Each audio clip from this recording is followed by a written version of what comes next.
டேய் மச்சி, இங்கிலேருந்து ரூமுக்கு ஒரு வாட்ஸ்அப் குரூப் ஒன்று ஓப்பன் பண்ண போகிறேன். நீ ஏன்டா இந்த வேலை செய்யலன்னு கேட்டால் அவனை சொல்கிறான், அவனே கேட்டால் ஒன்றை சொல்கிறான், இப்படி மாற்றி மாற்றி சொல்லிட்டு தான் இருக்கீங்க. இனிமேல் எவன் எந்த வேலை செய்யலனாலும் ரூமில் ஃபோட்டோ எடுத்து போட்டு நான் குரூப்பில் மாணவரியாக திட்டுவேன், எவனும் என்னை கேட்கக்கூடாது. ஹலோ முத்து, பாத்ரூம் போனால லைட் யார் உங்கள் அப்பா வந்து பாண்டியன் ஆஃப் பண்ணுவார், வந்து ஆஃப் பண்ணிட்டு போடா.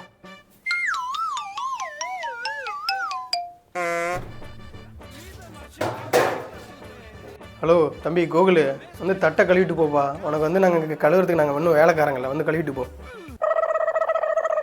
தம்பி தீபக்கு, ரூமில் ஈர ஜட்டிலாம் காயப்படாதுன்னு ஒட்ட எத்தனை தடவை சொல்கிறது? இனிமேல் ஜட்டி காஞ்சினா பெரு ஜட்டிலாம் பறக்க விட்ருவேன். ஹலோ ரூம் மெம்பர்ஸ், நாளைக்கு தேதி 8 ஆக போகுது. நாளைக்குள்ளே வாடகை தராத எல்லாம் சிலுக்குடா. மச்சி இனிமேல் இந்த குரூப்பில் எடுத்து போகிறதெல்லாம் வேணாண்டா, ஒரு மாறு இருக்குடா. அது இல்லாமல் எங்கள் வீட்டில் வர பார்க்குறாங்கடா, ரொம்ப அசிங்கமாக இருக்கிறேன். ஏன்டா சா இப்போ தான் சொன்னோம், அதுக்குள்ளே குரூப்பில் எதில் போட்டிருக்கான்டா. இவ்வளோ மானரோசம் உள்ளவன்லாம் அவன் அந்த வேலையை செய்யணும்டா. பிடிங்களா சும்மா வந்துட்டு அசிங்கமாக இருக்க மேனமாக இருக்குன்னு.